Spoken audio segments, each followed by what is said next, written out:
வாக்காளர் அடையாள அட்டை என்பது மிக மிக ஒரு அவசரமான ஒரு விஷயம் ஒன்று. பிஎல்ஓ அதிகாரி அவங்களுடைய பெயர், சட்டப்பேரவை தொகுதி என்ன நம்ம சட்டப்பேரவையோ அந்த சட்டமன்ற தொகுதியுடைய பெயர். 18 வயது பூர்த்தி அடைந்துட்டீங்க அப்படின்னாக்கா, எப்போ 18 வயது நீங்க நிரம்பி இருந்தீங்களோ அந்த அன்னைக்கு அந்த வருஷம் ஜனவரி என்ன தேதி அப்படிங்கிறத மென்ஷன் பண்ணணும். இறப்பு பதிவாளர் அலுவலகத்தால் வழங்கப்பட்ட பிறப்பு சான்றிதழ் அல்லது ஞானஸ்தான சான்றிதழை வழங்கலாம். அவங்க அப்பா அம்மா தவறிட்டாங்க, அந்த பையனும் படிக்கல, இவர் இங்கே இந்த ஊரில் தான் வசிக்கிறாரு அப்படின்னு சொல்லி அந்த ஊருடைய பஞ்சாயத்து தலைவர் ஒரு உறுதிமொழி கொடுத்தாருன்னா அது ஏற்றுக்கொள்ளப்படும். மக்கள் எல்லோருக்கும் வணக்கம். எஸ்ஐஆர் எங்கு பார்த்தாலும் இந்த எஸ்ஐஆர் தான் இன்னைக்கு பரபரப்பாக பேசிக்கொண்டிருக்கிறது. ஸோ இந்த எஸ்ஐஆரில் இருக்கக்கூடிய படிவங்களை எப்படி பூர்த்தி செய்வது என்பது குறித்து பொதுமக்களுக்கு நாள்தோறும் பல்வேறு சந்தேகங்கள், குழப்பங்கள் எழுந்து கொண்டிருக்கின்றன. இப்போ ரெண்டாவதாக ஃபார்ம் 6, அதாவது படிவம் 6 எப்படி நிரப்புவது. இந்த ஃபார்ம் 6 என்பது யாருக்குன்னா, முதல் முறை வாக்காளர்கள், அதாவது முதல் முறையாக வாக்காளர்களுக்கு பதிவு செய்து விண்ணப்பம் பண்ணுறாங்கள அவங்களுக்கான படிவம் தான் இது. இந்த ஃபார்ம் 6 எப்போ விநியோகிக்கப்படும் அப்படின்னாக்கா, டிசம்பர் 9க்கு பிறகு தான் தமிழக தேர்தல் ஆணையத்தால் இது வெளியிடப்பட இருக்கிறது.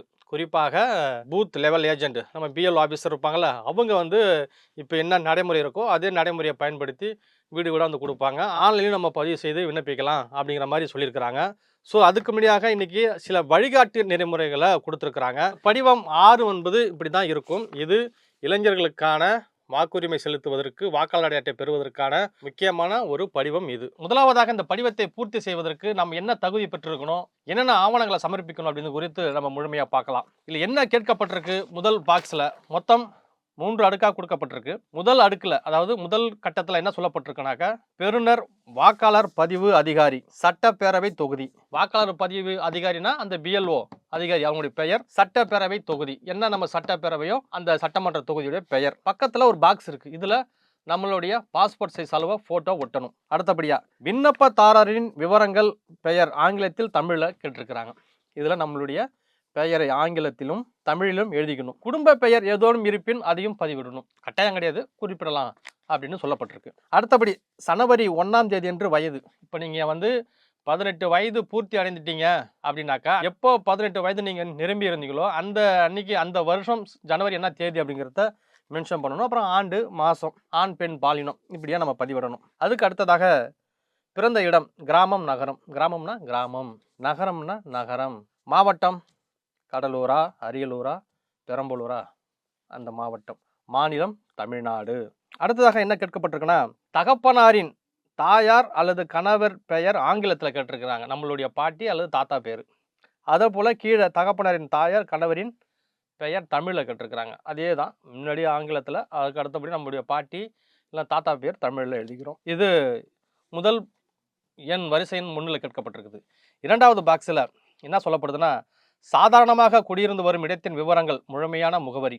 நம்மளுடைய இப்போ எங்கே குடியிருக்கிறோம் அந்த வீட்டோட இது, வீட்டு கதவு எண், புதிய எண்ணு பழைய எண்ணு, அடுக்குமாடி குடியிருப்பா அப்படி இருந்தால் கட்டிடத்தின் பெயர் என்ன அதை குறிப்பிடணும். தெருவு என்ன தெருவு, பகுதி எந்த பகுதி, இடம் சாலை, இதெல்லாம் அந்த பகுதியில் நம்ம போட்டுக்கணும். நகரமா அல்லது கிராமமா, நகரம்னா நகரம், கிராமம்னா அந்த கிராமத்துடைய பெயரை பதிவிடணும்.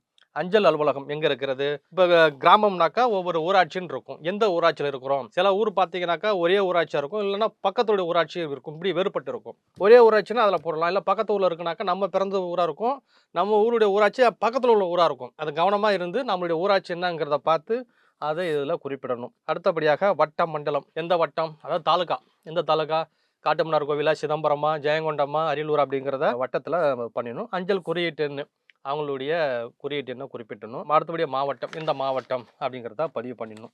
இது இரண்டாவது பாக்ஸில் கொடுக்கப்பட்டிருக்க முன் வடிவம். மூன்றாவது பாக்ஸில் சில கேள்விகள் கேட்கப்பட்டிருக்கு.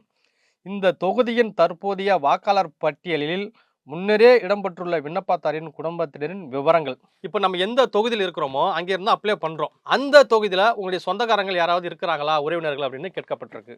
அப்படி இருந்தால் அவங்களுடைய பெயர், விண்ணப்பதாரருடன் உறவு முறை. இப்போ நான் விண்ணப்பம் செய்கிறேனாக்கா, எனக்கு முன்னாடி அந்த குடும்பத்தில் யார் இருக்கிறா, அந்த தொகுதி உட்பட்ட பகுதியில் யார் இருக்கிறா, என்னுடைய சொந்தமாக இருக்கலாம், ஆனால் அவங்க வேறு தொகுதியில் இருக்கக்கூடாது, ஜெயங்கோட்டில் தான் எங்களுடைய உறவினர் இருக்கணும். அந்த தொகுதிக்கான பட்டியல் அடங்கியுள்ள பாகத்தினுடைய வரிசை எண் கொடுக்கணும்.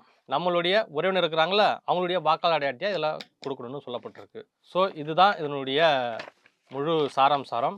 இதனை தொடர்ந்து உறுதிமொழி சொல்லியிருக்காங்க. என்ன அப்படின்னாக்கா, நான் மிக நன்றாக அறிந்த வகையிலும் மற்றும் நம்புகிற வகையிலும் கீழ்கண்டவாறு உறுதி கூறுகிறேன்.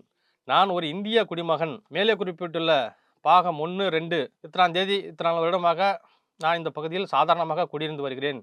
வேறு எந்த தொகுதிக்கான வாக்காளர் பட்டியலும் என் பெயர் சேர்த்துக்கொள்ளும்படி நான் விண்ணப்பிக்கவில்லை அப்படிங்கிறத குறிப்பிடணும். இப்படி தான் அதை கையெழுத்து போட்டு இணைச்சி வச்சுக்கணும். இதை கூட அவங்க கேட்குற சான்றுகளை இணைச்சி கொடுக்கணும். என்ன சான்றுகள் அப்படிங்கிறத குறித்து நம்ம இப்போ பார்ப்போம். கிட்டத்தட்ட 13க்கு மேற்பட்ட சான்றுகளில் ஏதாவது ஒன்று கொடுக்கணும்னு சொல்லியிருக்கிறாங்க. அது என்னன்றதை ஒன்று பார்ப்போம். பிறந்த தேதி அதற்கென காலியாக விடப்பட்டுள்ள இடத்தில் நிரப்பவும். தேதி, சான்று, பின் வருவனவற்றில் ஏதோ ஒன்று இணைக்கணும். அதாவது நம்முடைய பர்த் சர்டிஃபிகேட் ஏதாவது ஒன்று அதோட இணைக்கலாம். நகராட்சி அமைப்புகளால் அல்லது மாவட்ட பிறப்பு இறப்பு பதிவாளர் அலுவலகத்தால் வழங்கப்பட்ட பிறப்புச் சான்றிதழ் அல்லது ஞானஸ்தான சான்றிதழை வழங்கலாம். நம்ம அதான் நகராட்சி அலுவலகம் இல்லை மருத்துவமனையில் வந்து நம்மளுடைய பர்த் சர்டிஃபிகேட்லாம் இருக்குல்ல, அது கிறிஸ்டின் பிற மொழிகள் இருந்தால் அவங்க அந்த ஞானஸ்தான சபை அதில் இருக்கும். என்னவோ அந்த சான்றிதழை நம்ம கொடுக்கணும். விண்ணப்பதாரரின் கடைசியாக பயின்ற அரசு அங்கீகரிக்கப்பட்ட பள்ளியால் அல்லது வேறு ஏதாவது அங்கீகரிக்கப்பட்ட கல்வி நிறுவனத்தால் வழங்கப்பட்ட பிறப்புச் சான்றிதழ், அதுவும் அதே போல் அந்த பர்த் சர்டிஃபிகேட் தான். அடுத்தபடி ஒரு நபர் 10ஆம் வகுப்பு அல்லது அதற்கு மேல் தேர்ச்சி பெற்றவராயிருந்தால் பிறந்த தேதிக்கு சான்றாக 10ஆம் வகுப்பின் மதிப்பெண் சான்றிதழை நகலை கொடுக்கலாம். அதாவது உங்களுக்கு பர்த் சர்டிஃபிகேட் இல்லை அப்படின்னாக்கா அவனுடைய 10ஆம் சர்டிஃபிகேட் இருக்குல்ல, 10th சர்டிஃபிகேட், அதை வந்து கொடுக்கலாம், ஜெராக்ஸ் கொடுக்கலாம் அப்படின்னு இருக்கிறாங்க. அதே போல் 8ஆம் வகுப்பு சான்றிதழையும் நம்ம அதில் கொடுக்கலாம். 8வது படித்த உடைய சர்டிஃபிகேட்டையும் கொடுக்கலாம் அப்படின்னு சொல்லப்பட்டிருக்கு. ஒருவேளை ஒருத்தவங்க 10வது படிக்கலை, ஃபெயில் ஆயிட்டாங்க அப்படின்னாக்கா அவங்க அப்பா இருக்காங்களே, பெற்றோரின் ஒருவால் வரையறுக்கப்பட்ட படிவத்தில் அவருடைய உறுதிமொழி, இவர் என்னோட பையன் தான், இந்த தெருவில் நாங்கள் இந்த ஊரில் வசிக்கிறோம், என்னோட பையனுக்கு படிப்பு இல்லை, அங்கிறத நான் உறுதிமொழியாக சொல்கிறேன் அப்படின்னு சொல்லி அவங்க அப்பா வந்து கொடுக்கணும். பெற்றோர்களும் இல்லை, படிக்கவும் இல்லை அப்படிங்கிற மாதிரி இருக்கிறவங்களுக்கு என்ன அப்படின்னாக்கா அந்த ஊருடைய தலைவர்கள், பஞ்சாயத்து தலைவர்கள் இருக்காங்க இல்லையா, பஞ்சாயத்து தலைவர்களோ அல்லது அவருடைய உறவினர்களோ தெரிந்த நண்பர்களோ இவங்க வந்து ஒரு உறுதிமொழி படிவம் கொடுக்கணும். இவங்க இந்த பையன் எங்கள் ஊர் தான், இன்னாருக்கு பிறந்தாங்க, அவங்க அப்பா அம்மா தவறிட்டாங்க, அந்த பையனும் படிக்கலை, இவர் இங்கே இந்த ஊரில் தான் வசிக்கிறாரு அப்படின்னு சொல்லி அந்த ஊருடைய பஞ்சாயத்து தலைவர் வந்து ஒரு உறுதிமொழி கொடுத்தாருன்னா அது ஏற்றுக்கொள்ளப்படும் அப்படின்னு சொல்லப்பட்டிருக்கு. அது வந்து கிராமம்னா கிராம அது பஞ்சாயத்து தலைவர், நகராட்சி இதே பேரூராட்சி இருந்தாக்கா அந்த நகராட்சி பேரூராட்சியில் கூடிய அரசு அதிகாரிகள் சான்றிதழ் கொடுப்பாங்கல்ல, அதை வைத்து விண்ணப்பம் செய்து கொள்ளலாம். அடுத்ததாக சில வழிகாட்டு நெறிமுறைகளை சொல்லியிருக்கிறாங்க. இந்தியாவில் பிறந்து இருந்தால் இடத்தை கிராமம், நகரம், மாவட்டம், மாநிலம் தயவு செய்து குறிப்பிடவும். திருமணமாகாத பெண் விண்ணப்பதாரராக இருந்தால் தந்தை தாயினை பெயரை குறிப்பிட வேண்டும். திருமணமான பெண் விண்ணப்பதாரராக இருந்தால் கணவரினுடைய பெயரை குறிப்பிடணும். அதாவது கல்யாணம் ஆயிடுச்சுனாக்கா அவருடைய கணவர் பெயரை குறிப்பிடணும். கல்யாணம் ஆகலைன்னா அப்பா அம்மாவுடைய பெயரை குறிப்பிடணும். நீங்கள் பெயரை பதிவு செய்ய கோருகின்ற உங்களது சாதாரண வசிப்பிடத்தின் முழு முகவரியை அஞ்சல் குறியீட்டினுடன் அதற்கான காலி விடப்பட்டுள்ள இடத்தில் பூர்த்தி செய்யணும். ஸோ இப்படி தான் வந்து உங்களுடைய நிரந்தர வீடு வசதினா அது அவங்க கேட்கப்பட்டிருக்கக்கூடிய இடத்துல பூர்த்தி செய்யணும். இப்படியாக அவங்க கேட்கப்பட்டுள்ள ஆவணத்துடனே இணைத்து அவங்களுக்கு இருக்கக்கூடிய பிஎல் அதிகாரிகிட்ட கொடுக்கணும். இதன் பிறகு அவங்களுக்கு பரிசீலித்து உங்களுக்கு ஒரு ஓடிபி எண் கொடுப்பாங்க. ஏற்கனவே நம்மளுடைய ஃபார்மில் முதல் பக்கத்தில் செல்போன் பதிவிட்டுருவாங்க. ஓடிபி எண் கொடுத்தோன்னா அதோட இணைத்து அதன் பிறகு சரிபார்த்து உங்களுக்கு உறுதியாக இந்த வாக்காளர் அடையாள அட்டை என்பது வரும். ஸோ மக்களே, இன்றைக்கி இந்த வாக்காளர் அடையாள அட்டை என்பது மிக மிக ஒரு அவசரமான ஒரு விஷயம் ஒன்று. ஒரு சாதாரண ஒரு குடிமக்களுக்கு ஒரு இந்திய ஜனநாயக கடமையை ஆற்றுவதற்கு ஒவ்வொரு குடிமகனுக்கும் இந்த வாக்காளர் அட்டை என்பது மிகவும் அவசியம். அதை பெறுவதற்கு இந்த வழிகாட்டு நெறிமுறைகளை தயவு செய்து கூர்ந்து இதை வந்து சரியாக ஃபாலோ பண்ணி விண்ணப்பிச்சிருங்க. இன்னைக்கு வந்து தமிழக வெற்றி கழக தலைவர் விஜய் அவர்களுடன் ஒரு வீடியோ வெளியிட்டிருக்கிறாரு. ஏற்கனவே பீகாரில் என்ன மாதிரியான வாக்கு திருட்டு நடந்தது, வாக்காளர்கள் எப்படி நீக்கப்பட்டாங்க என்பது குறித்து தெரியும். அதுபோல் தமிழகத்திலும் நடந்துவிடக்கூடாது. இளைஞர்களே, இளைஞிகளே குறிப்பாக இந்த பல இடங்களில் நம்மளுக்கு எதிர்ப்புகள் வருது. அதனால் அதையெல்லாம் தாண்டி உங்களுடைய முழு சுதந்திரமான இந்த வாக்காளர் அடையாளத்தை பெறுவதற்கு நீங்கள் ஒவ்வொருவரும் எவ்வளோ சிரமப்பட்டாலும் இதை வந்து உறுதியாக எந்தவித அச்சம் இல்லாமல், பயம் இல்லாமல் தெளிவாக இது பூர்த்தி செய்து உங்களுடைய அடையாள அட்டை இப்போ வந்து வாங்கி கொள்ளுங்க. வருங்காலத்தில் ஒரு ஜனநாயக ஆட்சி அமைப்பதற்கோ ஒரு ஊழலற்ற ஆட்சி அமைப்பதற்கு அதுதான் ஒரு முதல் ஆயுதம்.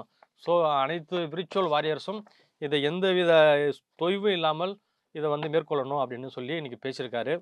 ஸோ மக்களே, இன்றைக்கி நம்மளுடைய வாக்குரிமை பறிபோகாமல் இருப்பதற்கு, நம்முடைய ஜனநாயக கடமையை ஆற்றுவதற்கு, இந்த வாக்காளர் அடையாள அட்டை பெறுவதற்கு நீங்கள் கண்டிப்பாக ஒவ்வொருவரும் வாக்குரிமை பெற வேண்டும் என்பது கோரிக்கையாக இருக்கிறது. நன்றி, வணக்கம்.